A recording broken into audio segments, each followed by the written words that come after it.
Friends, मैं Vishwakarma sir. Friends, video को आप शुरू से आखिरी तक बने रहें और शुरू से आखिरी तक देखें, ये बहुत ज़रूरी होता है।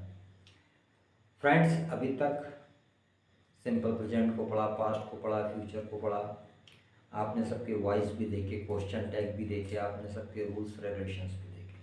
फ्रेंड्स, अब हम वॉइस की तरफ, मॉडल्स की तरफ चल रहे हैं। फ्रेंड, हमें बताया जाता है कि मॉडल है क्या। मॉडल भी ठीक एक हेल्पिंग वर्ब है, जैसे इज, आर, एम, वाज, वर, ठीक उसी प्रकार मॉडल है। क्योंकि उनका टेंस में अध्ययन नहीं हो पाता है, इसलिए उसको अलग से एक नाम दिया गया है मॉडल। जैसे कैन का इस्तेमाल होता है, कुड का इस्तेमाल होता है, वुड का इस्तेमाल होता है, आउट टू का इस्तेमाल होता है, अबाउट। तो इस प्रकार जितने भी मॉडल्स हैं, इनके वॉइस को हम किस प्रकार ट्रांसफ़र करेंगे ये देखिए, और इनके क्या मीनिंग्स होते हैं ये भी देखिए। तो फ्रेंड्स, यहाँ हम देख रहे हैं मॉडल वॉइस। तो फ्रेंड्स, स्वाभाविक बात है, अगर आपके बाद सब्जेक्ट के साथ कोई भी मॉडल लगा हो, इसके साथ हमेशा वर्ब का फर्स्ट फॉर्म यूज किया जाता है। फ्रेंड्स, वॉइस में आपने देखा है, ऑब्जेक्ट के साथ जो मॉडल दिया गया है उसके साथ बी लगा के वर्ब का थर्ड फॉर्म रखा जाता है। तो इस प्रकार फ्रेंड्स, ये आपका एक्टिव कंडीशन कहलाता है और ये आपका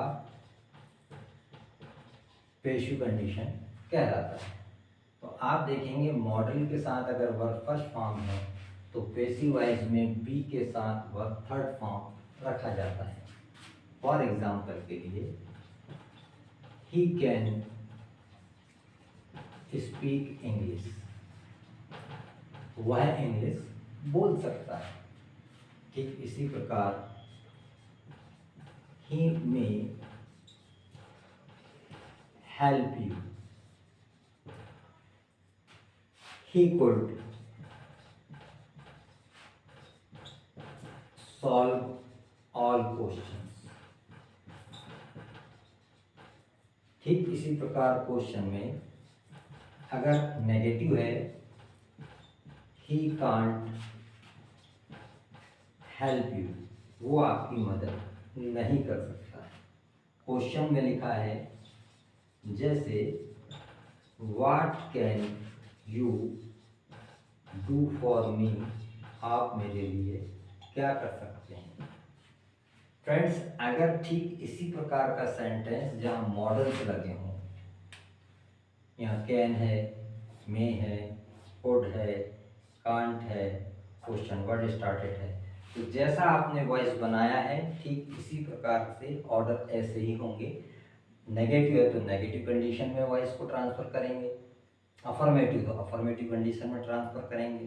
तो इस प्रकार फ्रेंड्स, अगर इसको वॉइस में ट्रांसलेट किया जाए तो English, right, can be spoken, English can be spoken, English बोली जा सकती है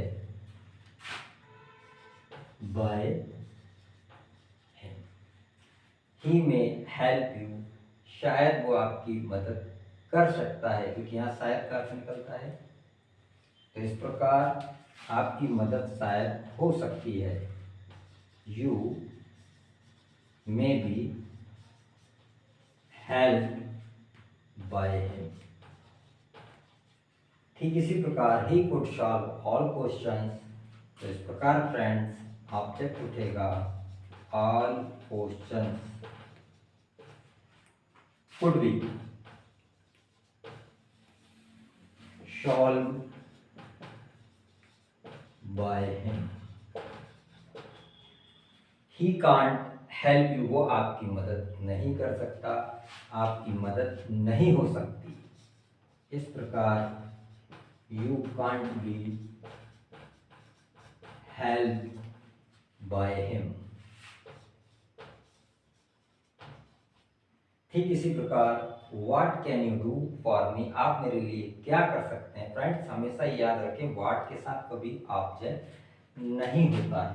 तो इस प्रकार what can be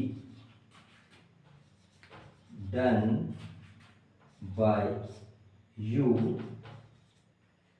for me. इस प्रकार हमेशा फ्रेंड्स याद रखिए, यहाँ मॉडल के साथ अगर वर्ब का फर्स्ट फॉर्म दिया है तो यहाँ बी के साथ थर्ड फॉर्म का इस्तेमाल पेसिव वॉइस में हमेशा किया जाता है। जैसे you ought to respect your elders ought to be respected by you. ठीक इसी प्रकार हम फ्रेंड्स अगर हम देखें टू इन्फिनेटिव में कोई सेंटेंस होते हैं, have to, has to, is to, are to, am to, इनके साथ हमेशा बी का ही इस्तेमाल किया जाता है पेसिव वॉइस बनाने में। और फ्रेंड्स अगर मॉडल परफेक्ट यूज होता है जैसे could have, should have, would have, can have, तो ऐसी कंडीशन में परफेक्ट के नियम लगाए जाते हैं, बीइंग का इस्तेमाल किया जाता है। तो मैं फ्रेंड्स आपको मैं जो समझा रहा हूँ इसको बहुत ध्यान से समझिए, ये आपके कॉम्पिटिटिव एग्जामिनेशन 12th के लिए हर क्लास के लिए बहुत इंपॉर्टेंट है। अगर आपको इसमें कोई प्रॉब्लम्स हो तो कमेंट्स कीजिए, इसको हम एक बार और रिवीजन करा देंगे। इसके बाद चूँकि जब ये समाप्त हो जाएंगे टोटल वॉइस आपको कितने प्रकार से आप कर रहे हैं, बनाना है, लिखना है, बोलना है, और इसके बाद फिर हम नरेशन की तरफ चलेंगे। So thank you.